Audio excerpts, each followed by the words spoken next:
नाम जोरी हरि व्यापक सर्वत्र समाना प्रेम से प्रकट होई मैदाना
जय घोष जरा बुलंद झाला पाहिजे बरं. एकदा आवाज ऐकू आपण श्रोत्यांचा.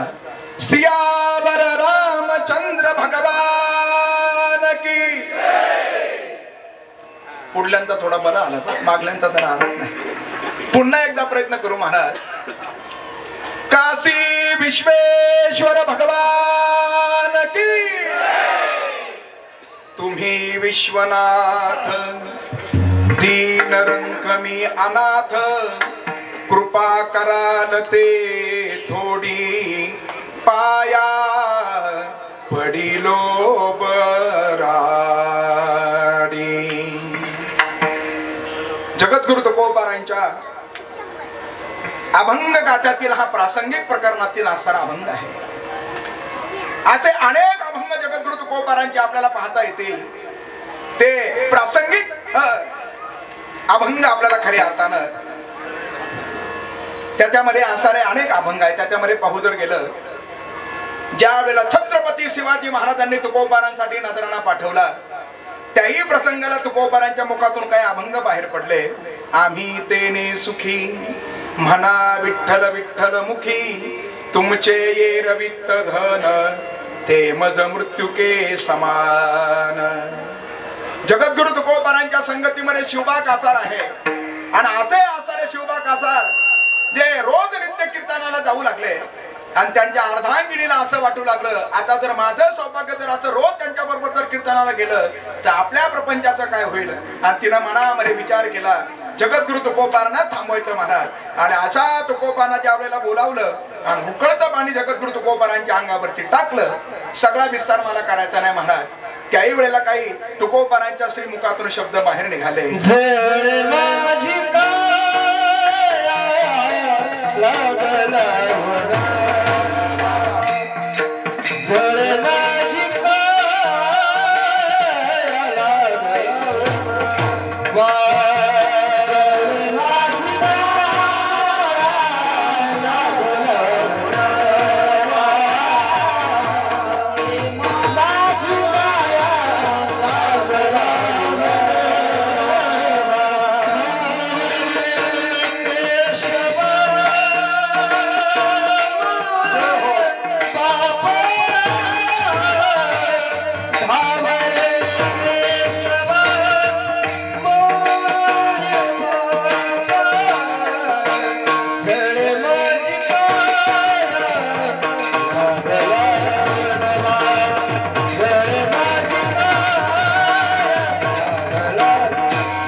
टाळी अशी बुलंद वाजली पाहिजे. जरा प्रेमानं वाजवा काही त्यांच्यासाठी.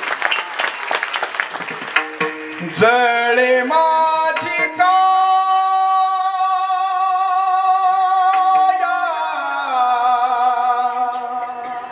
लागला बोनवा धावरे केशवा माया बापा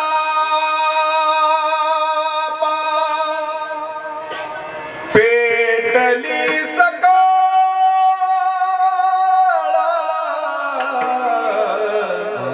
कांती रोमावळी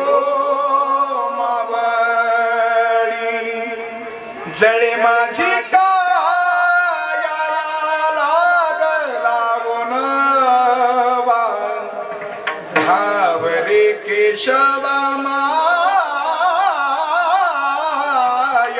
बापा तुकोबारांच्या अभंग गाथामध्ये काही अभंग असणारे प्रासंगिक आहे मायबाप. तुकोबारांचे असणारे एक शिष्य ज्यांचं नाव असणारा कुंडीपाल होकरे आहे बरं.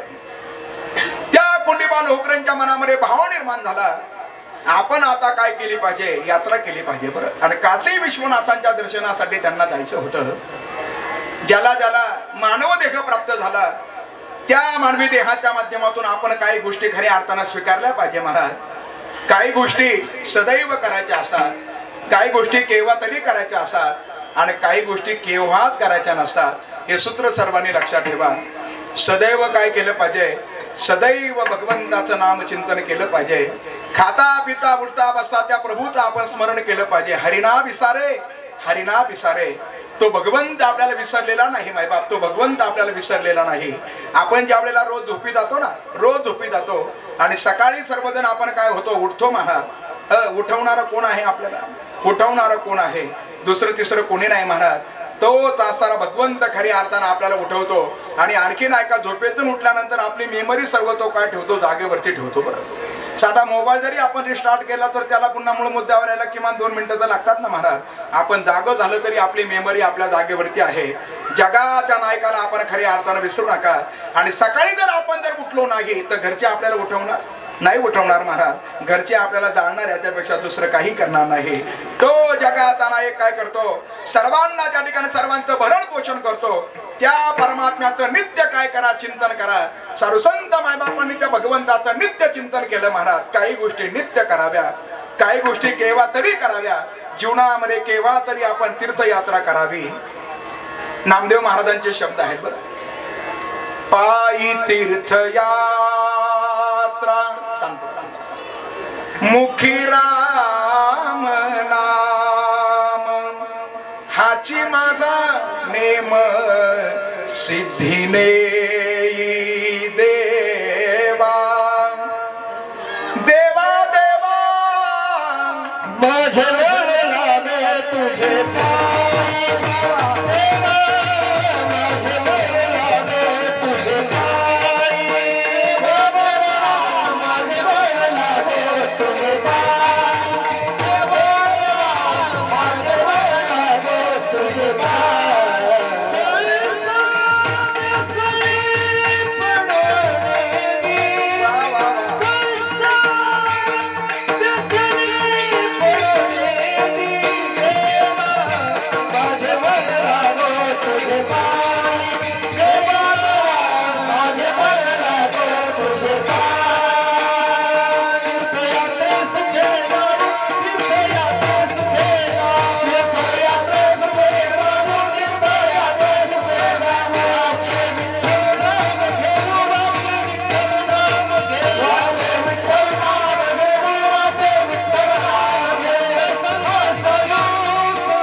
जव हे सकाळ सिद्ध आहे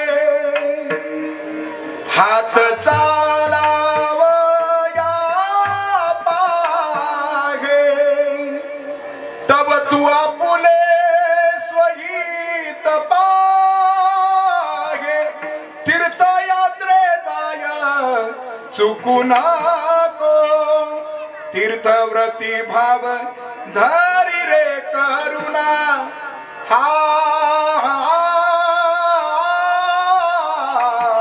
शांती दया पाहुणा ज्ञानोबांना सांगावं लागलं महाराज.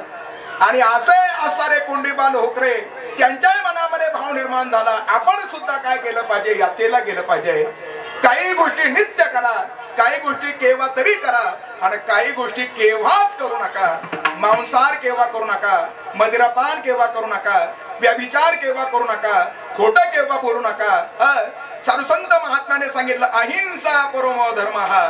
या असणाऱ्या निषिद्ध कर्माचा स्वीकार करून आपल्या जीवनाची अधोगती करू नका. काही गोष्टी केव्हाच करू नका. व्यसन सुद्धा त्या ठिकाणी करू नका. मायबा एक व्यसन आपल्या जीवनामध्ये असावं. हरिपाद सेवनम व्यसनम, भगवंताच्या चरणाची सेवा कशी प्राप्त होईल असं असणारं त्या ठिकाणी व्यसन असावं. बाकीचे असणारे व्यसन आपल्याला नरकाला घेऊन जातील आणि भगवत भक्तीचं असणारं व्यसन आपल्याला वृत्तगतीला घेऊन जाईल. आपण ठरवून घ्यायचं महाराज. एका आसाऱ्या टेबलवरती 2 आसारे ग्लास ठेवले होते. एका ग्लासमध्ये मदिरा होती आणि दुसऱ्या आसाऱ्या ग्लासमध्ये दूध ठेवलेलं होतं. अरे मदिरा पिण्याचे दुष्परिणामही तिथं लिहिले होते आणि दूध पिण्याचे फायदे तिथं लिहिले होते. आपण ठरवायचं महाराज मग आता दूध प्यायचं का मदिरा प्यायची महाराज. कारण प्रत्येकाला विचार करण्याचं सामर्थ्य भगवंताने दिलेलं आहे. कुविचारानं जीवन जगू नका, सद्विचारानं जीवन जगा आणि आपल्या जीवनाची खरी अर्थानं वृत्तगती करून घ्या. काही गोष्टी केव्हाच करू नका. निघाले महाराज ते कोंडीबाल होकरे निघाले आणि जगद्गुरु तुकोबारांच्या जवळ आले महाराज. तुकोबारांचं भजन चाललं होतं बरं. येणे सुखे रुचे एकांताचा वास नाही गुण दोष अंगायेत वृक्षवल्ली आम्हा सोयरे बनचारी. तुकोबारांनी वृक्ष संवर्धनाचा सुद्धा आपल्याला खरी अर्थानं उपदेश केला महाराज. वृक्ष लागवड सुद्धा फार महत्वाची आहे बरं. वृक्ष आपल्यावरती उपकार करतात. काय काय उपकार करतात वृक्ष? वृक्ष आपल्याला सावली देतात महाराज. देतात ना सावली. वृक्ष आपल्याला फळ देत आहेत. एवढंच नाही महाराज, वृक्ष ज्या वेळेला वृद्ध होतो त्याचं लाकूड सुद्धा आपल्याला कामी येतं महाराज. येतं ना कामी. तसं जन्माला आल्यापासून जे आपल्या बरोबर लाकूड तर शेवट होईपर्यंत काय आहे ना लाकूड. हो चांद को छूने वाले इंसान अरे देख तमाशा लकड़ी का. जब तू पैदा हुआ हो पलंग भी था लकड़ी का. माता जी ने तुम्हें सुलाया हो पलना भी था लकड़ी का. अरे जब तू चलना सिखा तो वो चलन गाड़ी भी थी लकड़ी की. बच्चे के साथ तुम खूब खेल खेला हो गिल्ली डंडा भी था लकड़ी का.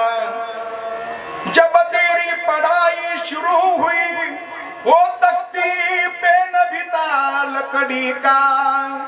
मास्टर जी ने भय दिखलाया वो डंडा भी था लकड़ी का. जब तेरी शादी हुई, तुम्ही पुढे बसले म्हणून तुमच्यासाठी नाही बरं, सगळ्यांसाठी आहे. अरे जब तेरी शादी हुई सासू जी ने तुम्हें पुजाया हो पाट भी था लकड़ी का. जब तेरी शादी हुई हो बैलगाड़ी भी थी लकड़ी की. गई जवानी आया बुढ़ापा अरे सहारा लिया लकड़ी का.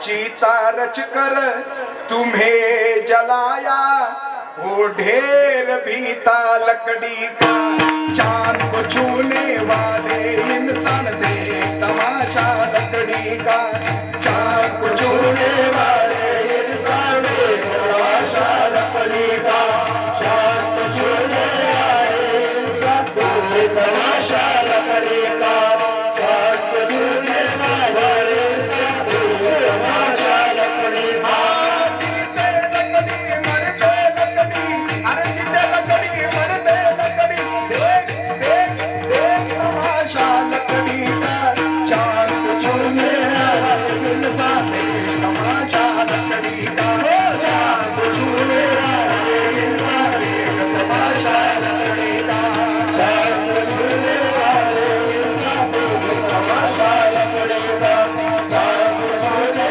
वाले इंसान देख तमाशा लकड़ी का कृष्ण भगवान की जय. तुकोबारांनी सर्वांना त्या ठिकाणी पर्यावरण संतुलनाचा सुद्धा काय दिला संदेश दिला महाराज. संदेशच्या माध्यमातून बरेच संदेश आपल्यापर्यंत सुद्धा पोहोचतात. बरं हे सुद्धा आपलं असणारं भाग्य आहे. तानपुरा चालू राहते बंद पडू देऊ नको.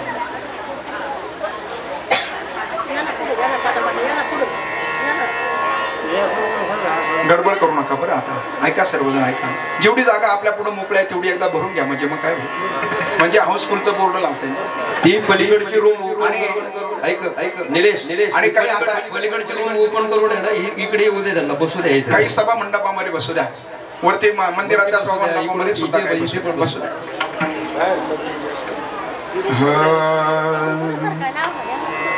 तुकोबारांचं भजन चाललेलं आहे. पांडुरंग पांडुरंग पांडुरंग हरी रामकृष्ण हरी मुकुंद मुरारी.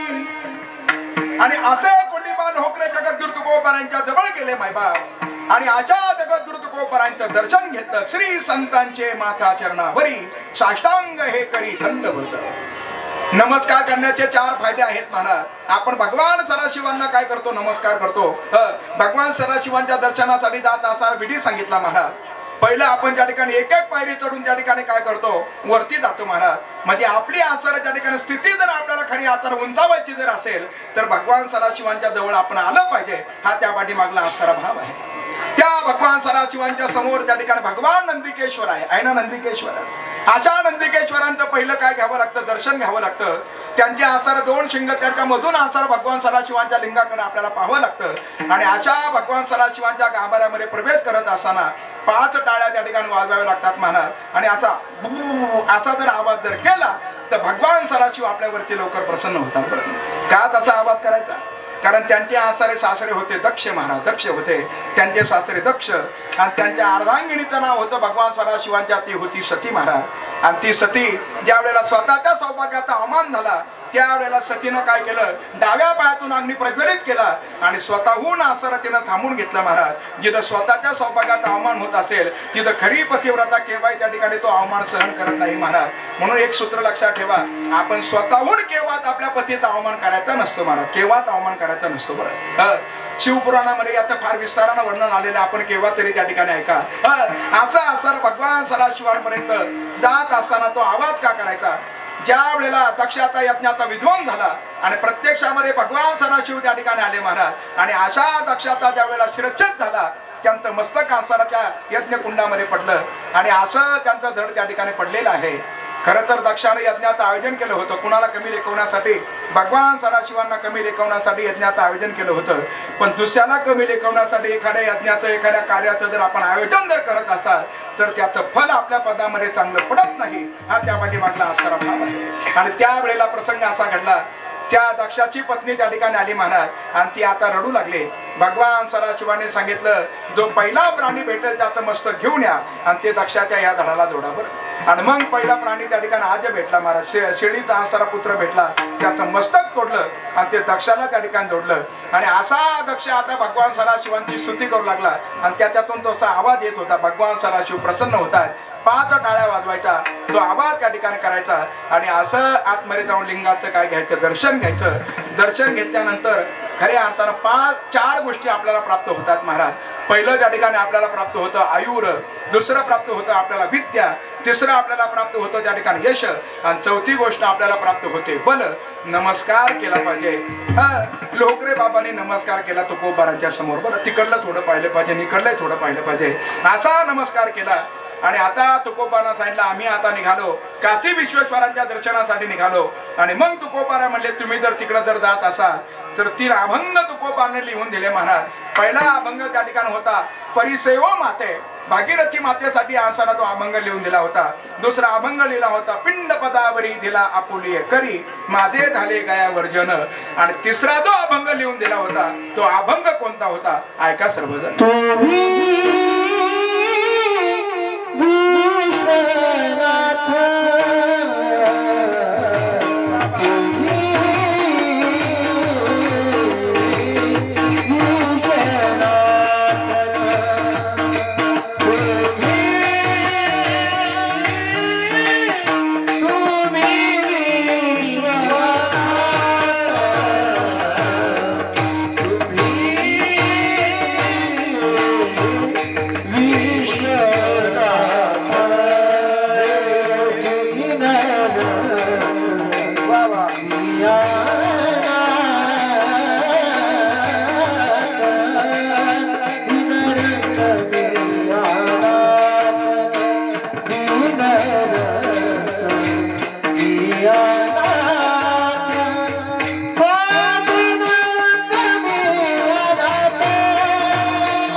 तुकोबारांनी तो अभंग पाठवला पत्ररूपानं. तुम्ही विश्वनाथ. ज्या ज्या वेळेला जगद्गुरु तुकोबारा भगवंताच्या समोर नतमस्तक होत आहेत त्या त्या वेळेला भगवंताला काय म्हणतात, तुम्ही म्हणतात. बरं, तुम्ही विश्वनाथ, तुम्ही या विश्वाचे नाथ आहात. नाथ त्या ठिकाणी कुणाला म्हणावं न अथ, ज्याचा असणारा त्या ठिकाणी प्रारंभच नाही असे असणारा त्या ठिकाणी भगवान काशी विश्वेश्वर आहेत. बरं, हे भगवान असणारे विश्वेश्वर आहे. सगळ्या जगताला खऱ्या अर्थानं या सृष्टीचं असणारं पालन करण्याचं जे काही असणारा ब्रह्मदेवाला जर शक्ती जर कोण देत आहेत ते असणारे भगवान सदाशिव देत आहेत. बरोबर, शिवपुराणामध्ये त्या ठिकाणी वर्णन आलं महाराज, या सृष्टीचं असणारं त्या ठिकाणी सृजन, या सृष्टीचं असणारं त्या ठिकाणी पालन, या सगळ्या गोष्टी कुणाच्या माध्यमातून होत आहेत ते केवळ आणि केवळ भगवान सदाशिवांच्या माध्यमातून होत आहेत महाराज. शिव या शब्दाचा विचार जर केला तर शिव म्हणजे त्या ठिकाणी कल्याण असा एक आपल्याला अर्थ पाहायला भेटतो. बरं, कल्याण ते सर्वांचं कल्याण करतात महाराज. फक्त आपण त्यांच्यावरती काय ठेवा, श्रद्धा ठेवा. बरं, ते सर्वांचं कल्याण करतायत. शिव शब्दाचा दुसरा अर्थ त्या ठिकाणी असा आहे महाराज. शिव शब्दाचा शिव शब्द एखाद्याला आपण हात जर लावला तर त्याला सुद्धा शिव म्हणतात आपण, तो सुद्धा स्पर्श झाला. आणि जीवतत्वाचा असणारा शिवतत्वाशी स्पर्श होणं त्याला सुद्धा त्या ठिकाणी भगवान सदाशिव फार महत्वाचे आहे. तिसरा सारा शब्द त्या ठिकाणी शिव.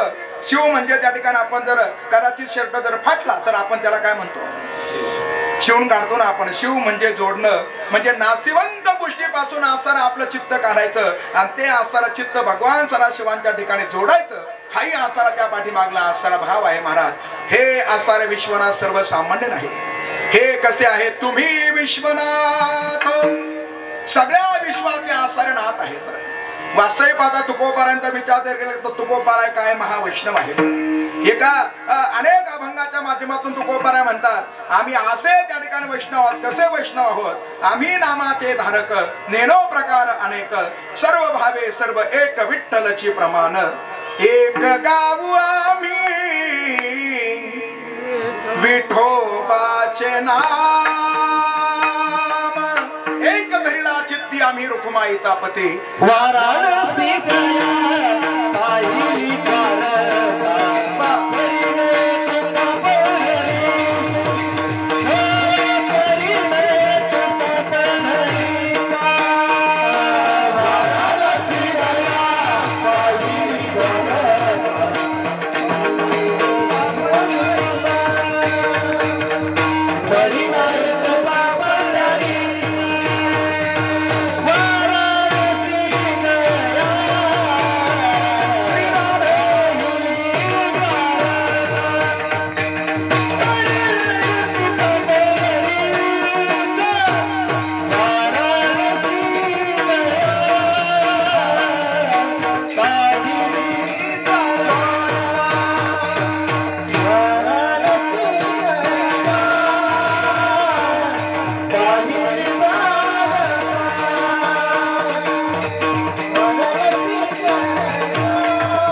पाहिली द्वारिका परीन हे तू का पंढरीसी. उदंड पाहिले उदंड वर्णिले, उदंड ऐकिले उदंड वर्णिले क्षेत्र महिमे. आईसी चंद्रभागा आईसे भीमा तीरा. तुकोबारांची भक्ती आसारे एकनिष्ठ आहे मायबाप, एकनिष्ठ आहे. अरे ते भगवान विष्णूंचं चिंतन करतायत, ते तुकोबारा काशी विश्वनाथांच्या समोर प्रार्थना का करतायत महाराज. आपल्याला जरी काशी विश्वनाथ आणि पांडुरंग परमात्मा हे दिसायला दोन दिसत असले, पण तुकोबारा म्हणतात ते दोन नाहीच महाराज. हरी हरी हरी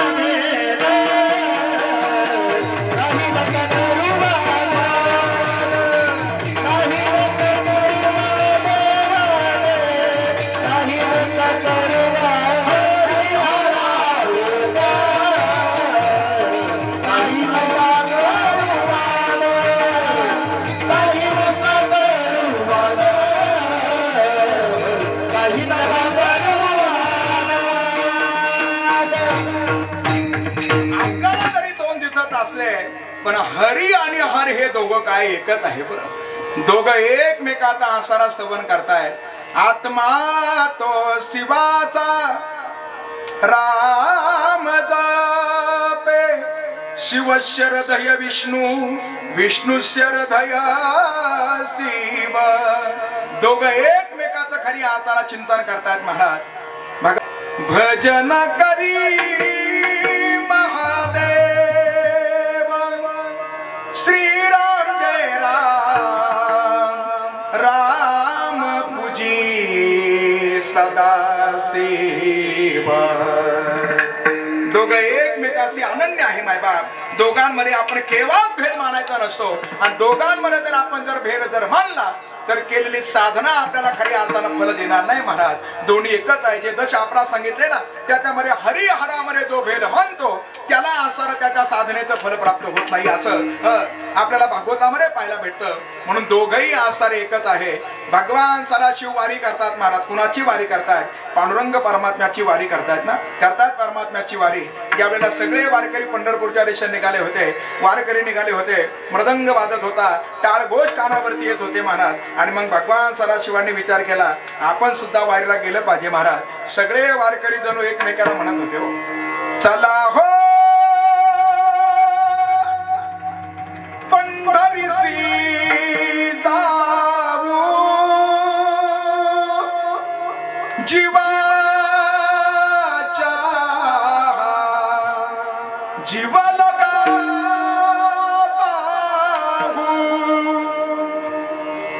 संत महंता होतील भेटी सांगू सुखाची या गोष्टी डोळे निवतील कान मनात येथे समाधान जन्म नाही रे अनेक तुका म्हणे माझी भाक तुका म्हणे माझी भाक चला हो पंढरीसी जाऊ जीवाच्या जीव लगा बाबू. आणि अशा भगवान पांडुरंग परमात्म्याच्या दर्शनासाठी त्रिशूळ डमरू घेऊन आला गिरजेचा कांता. त्रिशूळ डमरू घेऊन आला गिरजेचा कांता. त्रिशूळ डमरू घेऊन आला गिरजेचा कांता. त्रिशूळ डमरू घेऊन आला गिरजेचा कांता.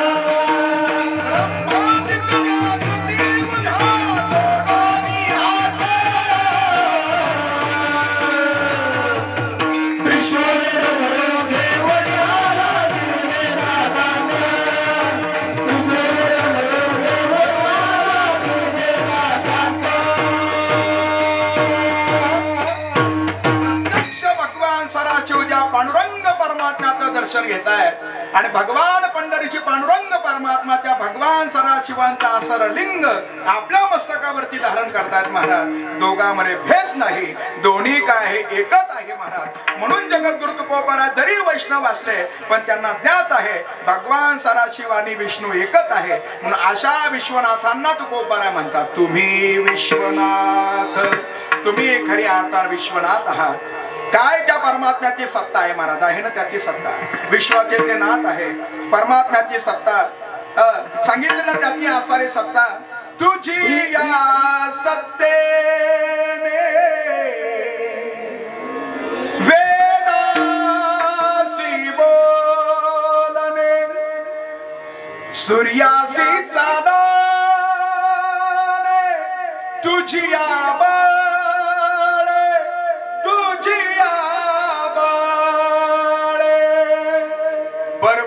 बैसकान सांडावी समुद्र रेखा न ओलांडावी पृथ्वी भूते वहावी माझिया सत्ते.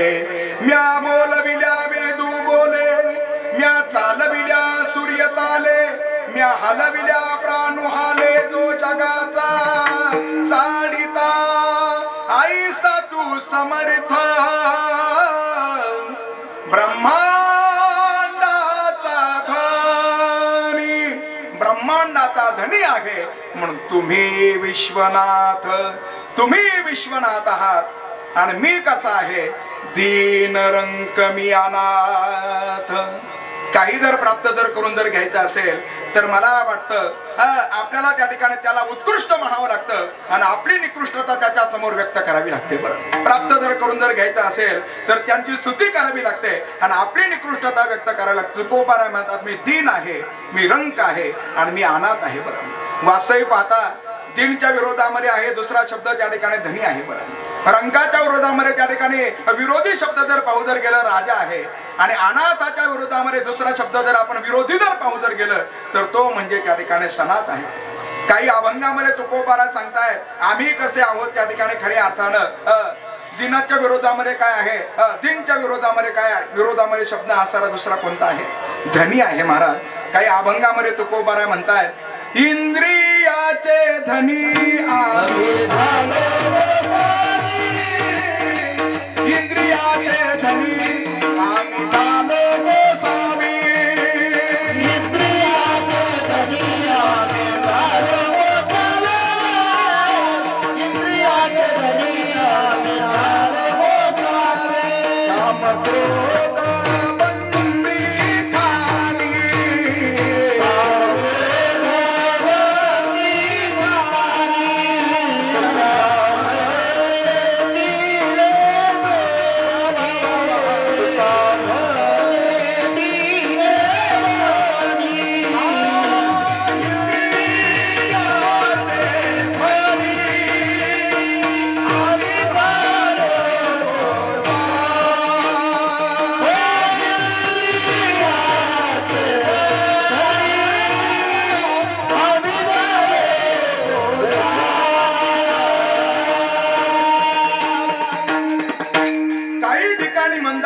धनी आहे, काही ठिकाणी म्हणतात आम्ही राजे आहेत. तुका म्हणे आम्ही राजे त्रैलोक्यचे.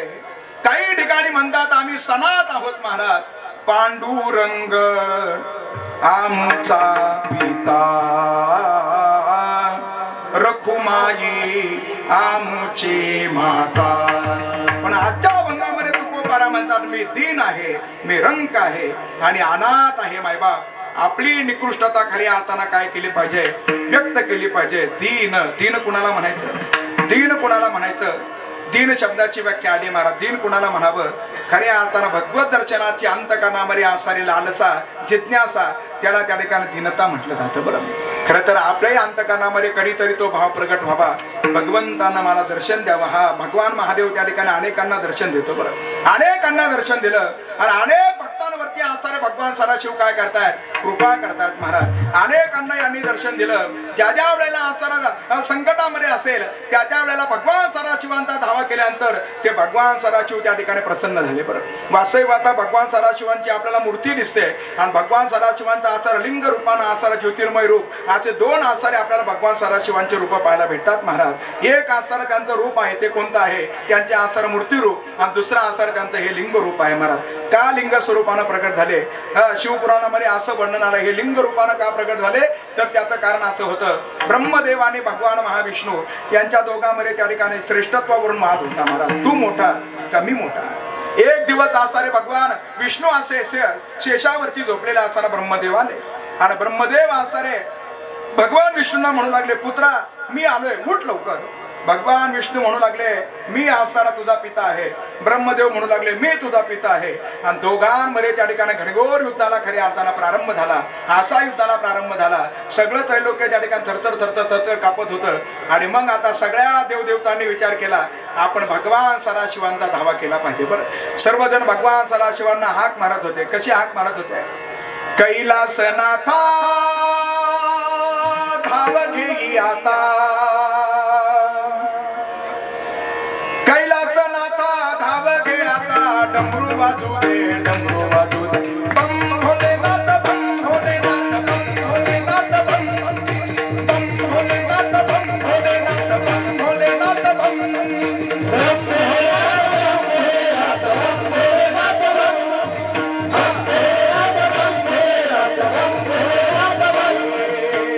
कैलासनाथा धाव घेई आता, कैलासनाथा धाव घेई आता. कैलासनाथ भगवंताच्या समोर व्यक्त करत असताना पण तुकोबारांना त्या ठिकाणी अपेक्षा एकच आहे महाराज. खरं तर विश्वनाथ म्हणून भगवंताची स्तुती केली. बरं, स्तुती करणं दोन प्रकारची असणारी स्तुती आहे महाराज. एक असणारी स्तुती आहे तिला त्या ठिकाणी वास्तव स्तुती म्हटलं जातं. बरं, वास्तव स्तुती त्या ठिकाणी म्हटलं जातं. तुकोबारांनी सुद्धा अनेक ठिकाणी पांडुरंग परमात्म्याची स्तुती केली महाराज. एक असणारी वास्तव स्तुती आहे आणि दुसरी असणारी भावना प्रधान स्तुती आहे. बरं, भावना प्रधान स्तुती, भावना प्रधान स्तुती सुद्धा पाहायला भेटते. शुभाषितकारांनी वर्णन केलं म्हणे, प्रसंग असा घडला उंटाच्या घरी लग्न होतं, उंटाच्या घरी लग्न होतं. आणि अशा उंटाच्या घरी लग्न होतं. लग्नाची तयारी झाली होती महाराज. आता वधूराणी सजून त्या ठिकाणी तयार होते. लग्नविधी आता पूर्णत्वाला जाणार होता. आणि आता नवरदेव नवरी त्या ठिकाणी उपस्थित झाले. पण नेमका आज सारे भटजी बुवाच गायब झाले. बरं, ब्राह्मण बुवा सापडे. काय करावं काय करावं. उंटाच्या समोर आता मोठा पेच प्रश्न पडला. आणि मग उंटानं काय केलं, इकडं तिकडं पाहिलं. आणि मग उंटाला भेटले महाराज, गाढव दादा भेटले. गाढवाला घेऊन आले. म्हणे चला आज तुम्हीच आमचे ब्राह्मण आहात. आणि अशा गाढवाला आणलं आणि गाढवानं त्या ठिकाणी ते लग्न लावून दिलं महाराज. आणि ते लग्न पूर्णत्वाला गेल्यानंतर उंट म्हणाला, काय तुमचा आवाज, कोण स्तुती करतंय. उंट स्तुती करतोय. कुणाची, गाढवाची स्तुती करतोय. पण ती स्तुती भावना प्रधान आहे. आणि मग गाढवही म्हणू लागलं, जसा माझा आवाज सुंदर आहे तसं तुमचं सुद्धा सौंदर्य फार सुंदर आहे. आता पुढं ते सगळ्या ठिकाणी वाकडेच आहे ना महाराज उंट. याला भावना प्रधान स्तुती त्या ठिकाणी म्हणावं. अरे जावयातीच सासूने केलेली स्तुती ही सुद्धा काय भावना प्रधान आहे. पण हे आज सारे वास्तविक स्तुती आहे महाराज. तुम्ही विश्वनाथ दीन रंग मी अनाथ, फक्त माझ्या अंतकरणामध्ये एकच विनंती आहे. काय विनंती. कृपा कराला ते थोडी हो, कृपा कराला ते थोडी हो, कृपा कराला ते थोडी हो, कृपा कराला ते थोडी हो, कृपा कराला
कृपा करा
सदाशिवांना प्रार्थना तुकोबारा करतात, कृपा कराल ते थोडी.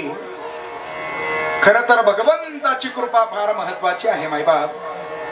आपल्या जीवनातील अपूर्णता जर आपल्याला जर घालवायची असेल तर भगवंताची कृपा फार महत्वाची आहे.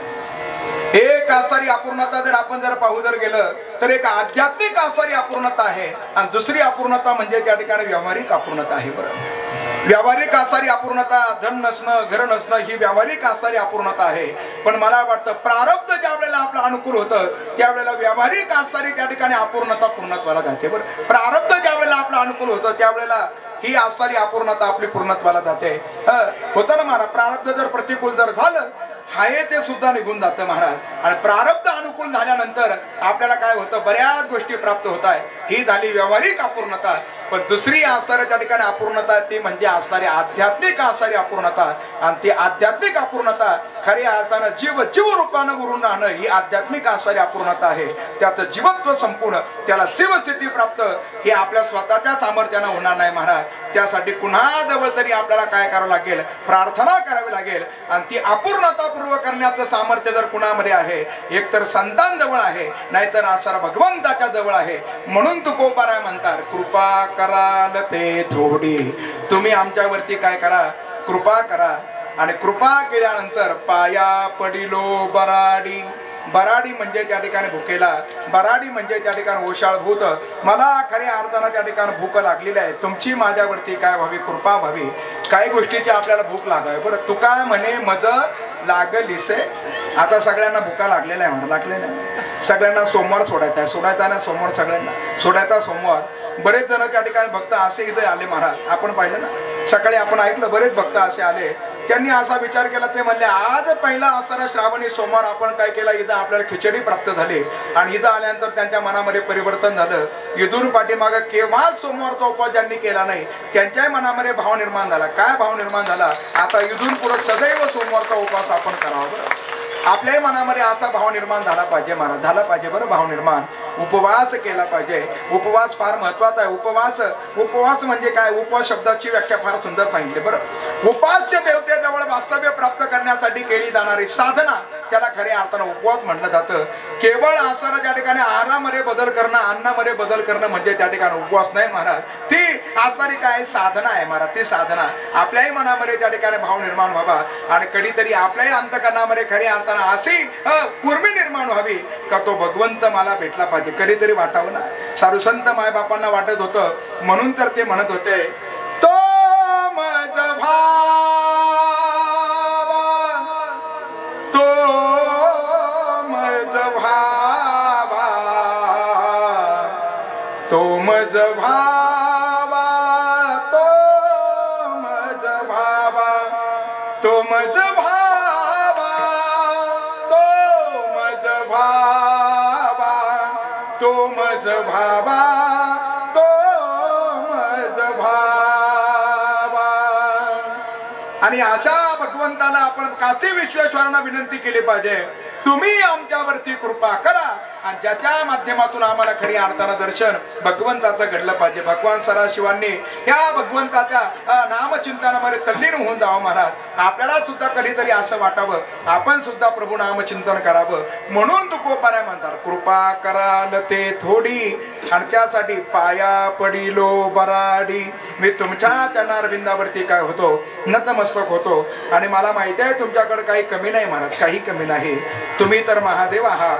तुमचे सासरे म्हणजे प्रत्यक्षामध्ये कोण आहे, हिमालय आहे. बरं, त्यांचे सासरे असणारा प्रत्यक्षामध्ये हिमालय आहे. कुबेरासारखा असणारा ज्यांचा मित्र आहे, भगवान गणेशासारखा असणारा ज्यांचा पुत्र आहे महाराज. एवढं तुमच्याकडे असताना मला माहिती आहे तुमच्याकडे भरपूर आहे, पण तेवढ्याची मला अजिबात आवश्यकता नाही. मला थोडं पाहिजे. किती पाहिजे, आणि तो भाव व्यक्त करत असताना तुकोबारांचे शब्द आहे. ओ काय होले तो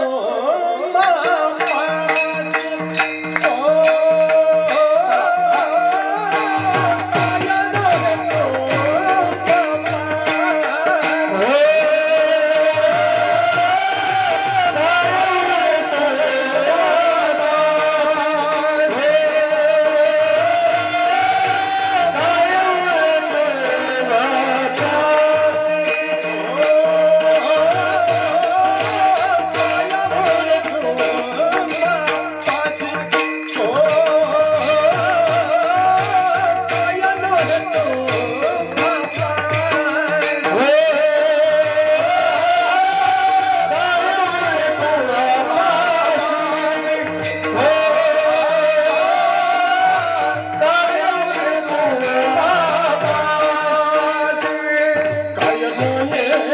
तुम्हापती विठोरपती संतोषी कायमुने तुम्हापती जय हो विठोरपती संतोषी ओ कृपा करा ते ओ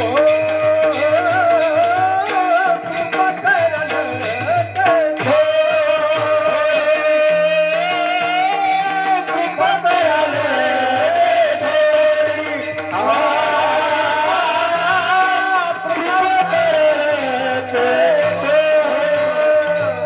कायवून तुम्हापाशी मी तो अलवती संतोषी कृपा करा ते थोडी माया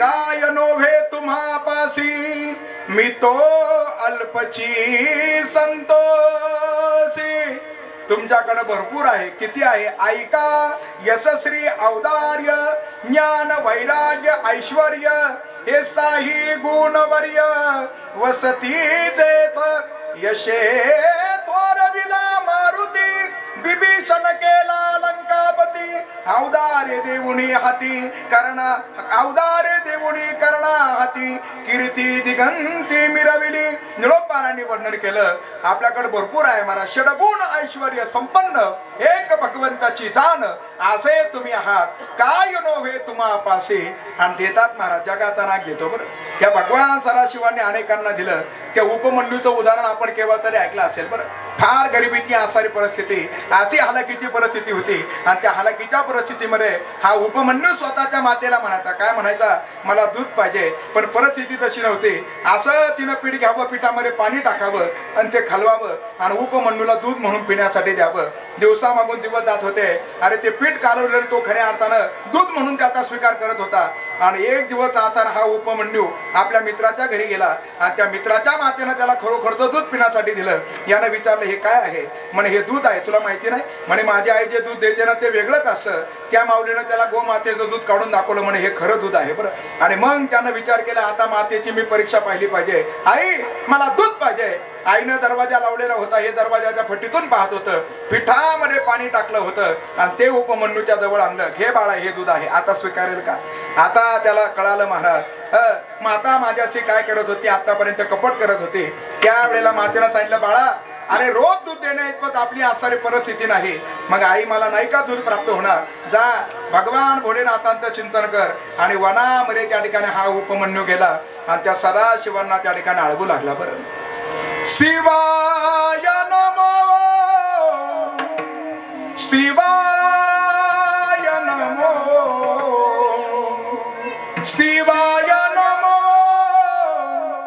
नमः शिवाय जय हर शंकर नमामि शंकर शिव शंकर शंभो हे गिरिजापति भवानी शंकर शिव शंकर शंभो शिवाय नमो शिवाय नमो शिवाय नमो नमः शिवाय नमः शिवाय ओम नमः शिवाय हर हर भोले नमः शिवाय उमापती महादेव की कोण भजन करत होता उपमन्यू भजन करत होता कळवळून जगाच्या नायकाचा तो स्तवन करत होता आणि आता असणारे भगवान भोलेनाथ त्यांच्या समोर प्रसन्न झाले काय पाहिजे बाळा तुला काही नको मला फक्त काय पाहिजे दूध पाहिजे ब्राह्मणाचे पोर दूध मागे कपभर फक्त कपभर मागितलं आणि या भगवान सदाशिवांनी दिलं महाराज क्षीराचा सागर उपमन्यू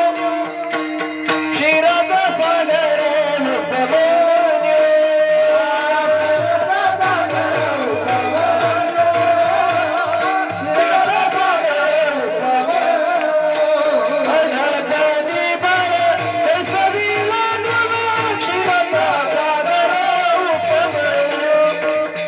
क्षीराचा सागर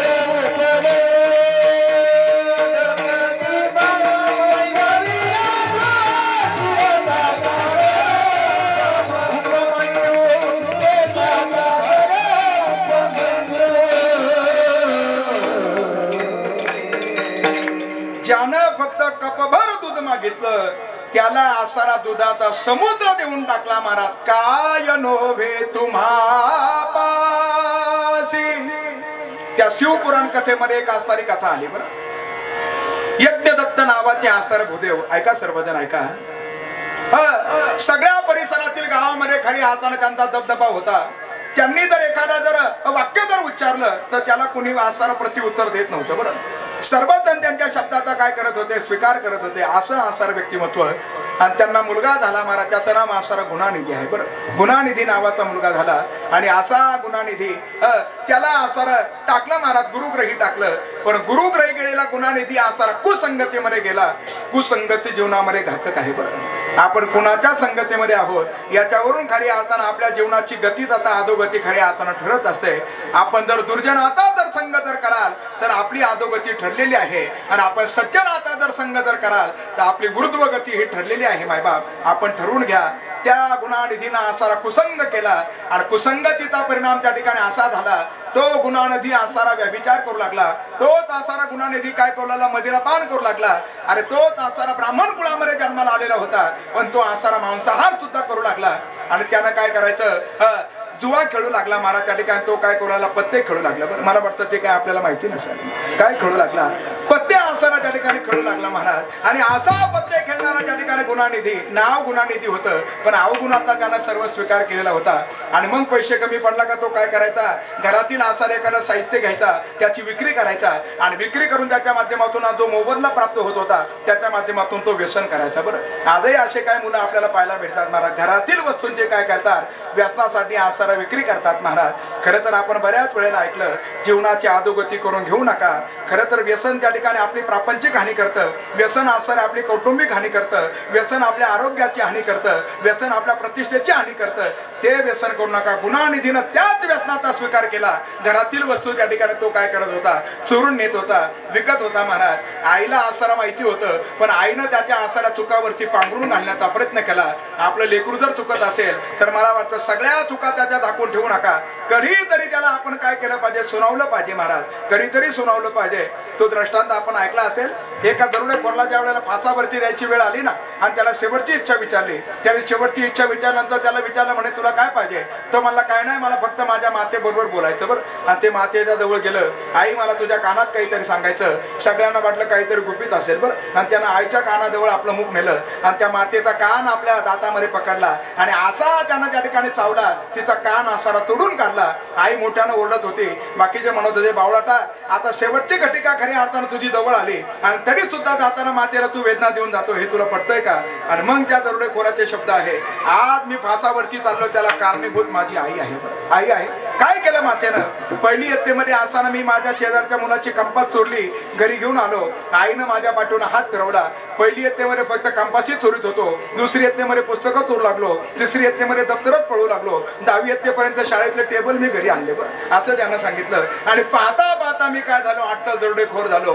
पहिली इयत्तेमध्ये चोरी केलेली असताना जिनं माझ्या पाठीवून हात फिरवली, तिनं जर माझ्या कानशिलामध्ये मारले असते तर मला वाटतं मी दरोडेखोर झालो नसतो. सगळेच अपराध लेकरांचे पोटामध्ये घेऊ नका. पण त्या आसाऱ्या यज्ञदत्ताच्या पत्नीनं गुणानिधीचे सगळे अपराध पोटामध्ये घेतले. आणि एक दिवसाचा प्रसंग असा घडला, राजानं मुद्रांकित आसारी एक त्याला सुवर्ण मुद्रिका दिली होती. आणि ती मुद्रिका स्नान करत असताना त्यांनी बाहेर काढून ठेवली. आणि त्या गुणानिधीनं ती मुद्रिका काय केली, चोरली महाराज. आणि एका जवाहराला विकून टाकली. तो पैसे तिकडे त्या ठिकाणी हरून बसला. आणि पत्नीला ज्या वेळेला विचारलं ना यज्ञदत्तानं माझी आसारी मुद्रिका कुठं आहे, तिनं सांगितलं जपून ठेवली. आणि तोच यज्ञदत्त ज्या वेळेला निघाला महाराज, कुठं निघाला, पेठेतून निघाला. आणि पेठेमध्ये त्यानं जवाहराच्या आसाऱ्या बोटामध्ये ती मुद्रिका पाहिली. त्यानं ओळखलं ही तर माझी आहे. त्या जवाहराला विचारलं, ही मुद्रिका तुमच्याकडे आली कसे. म्हणे तुमच्या मुलाचा आसारा त्या ठिकाणी जरा ते अवगुण लक्षात घ्या, तुमच्या मुलानं याची विक्री केली. काय काय करतो माझा मुलगा. आणि ज्या वेळेला यज्ञदत्ताला समजलं महाराज, आणि प्रतिष्ठित व्यक्तीला ज्या वेळेला अवमान होतो ना त्यावेळेला तो त्याला सहजासहजी सहन होत नाही बरं. कोणीतरी माघारी बोललं. यज्ञदत्त रागाने निघाला होता. गुणानिधीपर्यंत ही वार्ता जाऊन पोहोचली होती. आणि अशा गुणानिधीनं विचार केला, आता मी घरी जायचं नाही. आता मी जर घरी जर गेलो तर वडील मला ताडण करतील. त्यांना आसारा गाव सोडला.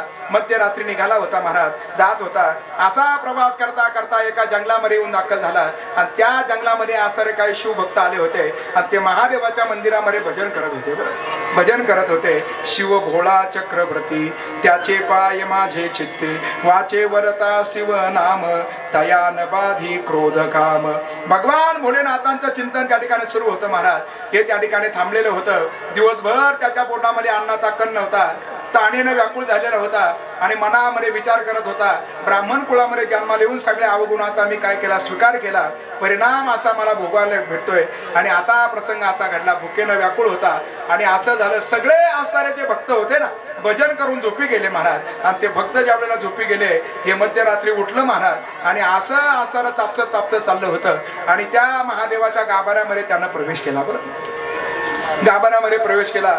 गाभाऱ्यामध्ये लावलेला जो दिवा होता ना, तो दिवा आता त्याची वात काय झाली होती, कमी झाली होती आणि तो दिवा आता विझणार होता. यानं फक्त काय केलं, स्वतःचा असारा कपडा शर्ट होता तो त्यानं काही भाग फाडला, त्याची त्यानं वात तयार केली आणि ती वात फक्त असारे भगवान भोलेनाथांच्या त्या गाभाऱ्यामध्ये त्यानं लावली महाराज.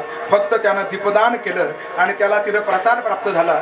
असा प्रसाद त्याला प्राप्त झाला. आता मला प्राप्त झालेला प्रसाद घेऊन मी बाहेर जाणार, असा त्यानं मनामध्ये विचार केला. आणि प्रसाद घेऊन ज्या वेळेला निघाला आणि जे बाहेर सभा मंडपामध्ये झोपलेले जे काही भक्त होते, त्या भक्ताला याचा पाय लागला आणि तो भक्त जागा झाला. कोणीतरी चोर आहे. सर्वजण त्याचा पाठलाग करत होते, सर्वजण पाठलाग करत होते. हा पुढे धावत होता, पाठीमागून त्याचा पाठलाग सुरू होता आणि असा पाठलाग करता करता त्याला पकडलं महाराज. गावातील ग्रामरक्षक आलं, त्यांनी आसाला त्याला एवढं मारलं. तो म्हणत होता, मी चोरी केली नाही हो, मी चोरी केली नाही, मला सोडा, मला सोडा. सर्वजण त्याला मारत होते पण कोणी त्याचं ऐकत नव्हतं महाराज. आणि असं करता करता एवढं मारलं का त्याचा परिणाम असा झाला, त्या गुणानिधीच्या जागेवरती काय झाला, मृत्यू झाला. पण न्यायला कोणी यायचं? आले महाराज, यमाचे दूत आले, नेण्यासाठी आले. आणि यमाचे दूत आल्यानंतर पुढून भगवान सदाशिवांचे सुद्धा दूत आले आणि भगवान सदाशिवांच्या दूताने सांगितलं, हे गिराईक तुमचं नाही, हे गिराईक आमचं आहे. यमदूत म्हणले, ज्यानं आयुष्यभर असारा दुष्कर्म केलं, हे गिराईक आमचं आहे. बरं, आणि मग त्यावेळेला भोलेनाथांच्या दूतांनी सांगितलं, म्हणे हे गिराईक आमचं आहे. म्हणे का आमचं आहे? म्हणे यानं शेवटच्या असारा कालावधीमध्ये पुण्यात्मक कर्म केलं. काय कर्म केलं? दीपदान यानं केलं, म्हणून याला आम्हाला कैलासाला घेऊन जावं लागेल. आणि अशा असाराच्या गुणानिधीला कुठं नेलं? कैलासाला नेलं. भगवान सदाशिव त्याच्यावरती प्रसन्न झाले आणि आपला गण म्हणून त्याची काय केली, नियुक्ती केली. महाराज, असा देणारा तुम्ही आहात, काय नव्हे तुम्हा फासी, मला दुसरं तिसरं काही नको, मी तो अल्पची संतोषी, दुसरं तिसरं मला काही नको. मग काही नको, मग नेमकं पाहिजे तरी काय? आणि मग तुकोबारा तो भाव सांगतात, तुका मन देवा, तुका मन देवा, तुका मन देवा, तुका मन देवा, तुका मन देवा, तुका मन देवा, तुका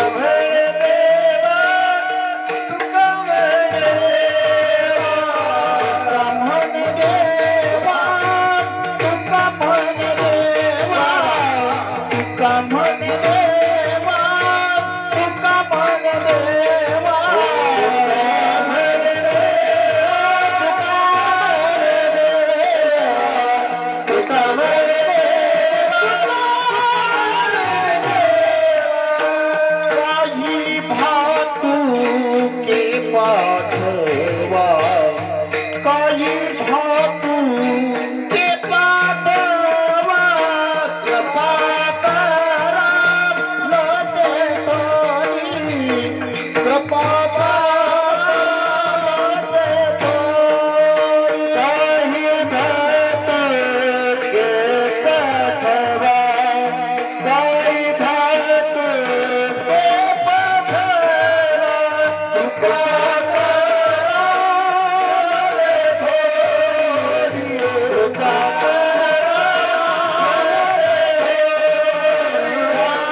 ज्ञानेश्वर ज्ञानराज माऊली माऊली ज्ञानेश्वर माऊली ज्ञानराज माऊली तुकाराम ज्ञानेश्वर माऊली ज्ञानेश्वर माऊली ज्ञानराज माऊली तुकाराम. दुसरं तिसरं काही नको, फक्त एक गोष्ट पाठवा. तुका म्हणे देवा कागी भातुके पाठवा, कृपा कराला ते थोडी. काही नाही, फक्त काय पाठवा, प्रेम पाठवा. असे असणारे तुकोबार आहे. काशी विश्वेश्वरांजवळ त्या ठिकाणी दुसरी तिसरी कशाचीच मागणी करत नाही, फक्त कशाची मागणी करतात, प्रेमाची मागणी करतायत महाराज.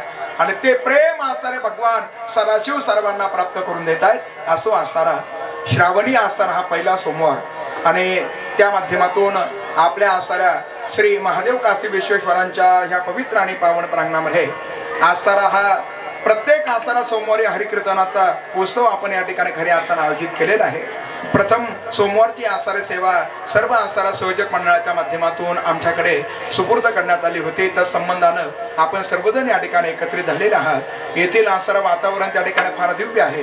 इथं असं वातावरण आहे महाराज, नामसप्ताह असावा आणि त्या नामसप्ताहातील आजचं जागृत कीर्तन असावं 7व्या दिवसाचं, असं वातावरण या ठिकाणी निर्माण झालं महाराज. आणि हे वातावरण निर्माण करत असताना आदरणीय डॉक्टरांचा तर याच्यामध्ये खऱ्या आता अथक परिश्रम आहेत मायबाप, पण विशेषत्वानं आणखीन आपल्याला त्या ठिकाणी धन्यवाद द्यायचे ते म्हणजे सगळ्या तरुण वर्गाला त्या ठिकाणी धन्यवाद द्यायचे महाराज. तरुण वर्ग या ठिकाणी उभाच आहे, फक्त त्यांना त्या ठिकाणी सांगायचं हे केलं पाहिजे, ते लगेच त्यासाठी काय होत आहे, सत्य होत आहेत. भगवान विश्वनाथच आपल्याकडून खऱ्या अर्थाने ते करून घेत आहेत, तेच आपल्याला ती शक्ती देत आहेत महाराज. आणि अशी असारी शक्ती आपल्याला त्यांच्याकडून सदैव प्राप्त व्हावी आणि त्या माध्यमातून असारे दिव्य कार्य आणखीन असारा त्या ठिकाणी याला ऊर्ध्वगती प्राप्त व्हावी, एवढी सरित्या या क्षणाला खऱ्या अर्थाने व्यक्त करू.